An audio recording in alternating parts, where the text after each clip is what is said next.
আল্লাহর নবী একদিন খুতবা দিচ্ছেন, দাঁড় হয়ে খাড়ো হয়ে নবী খুতবা দিচ্ছেন, আর একজন সাহাবী এসে বলছেন, ইয়া রাসূলুল্লাহ, সমস্ত ঘাস পাত শুকিয়ে গেল নবীজি, মালগরুকে কি খাদ্য দিব, পানি হয় না, ঘাস পুড়ে গেল সব, আল্লাহর কাছে একটু দোয়া করেন যাতে আল্লাহ পানি দেয়।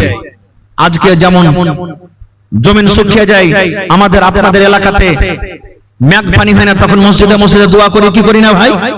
নবীর জামানাতে একজন সাহাবী বলছেন, ইয়া রাসূলুল্লাহ, নবীজি কিন্তু খুতবা দিচ্ছেন, ওই হালাতে বলছেন ঘাস পানি শুকিয়ে গেল, আল্লাহ রাসূল পানির জন্য দোয়া করেন আল্লাহ যেন পানি দেয়।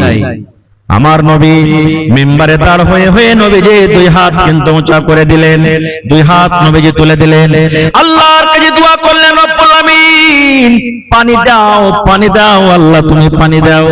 যেমনই নবীজি পানির দোয়া করলেন, ওরে আল্লাহ, বিজলির কারেন্টের চাইতো আমার দয়ার নবী আল্লাহর দরবারে দোয়া কবুল হয়ে গেল।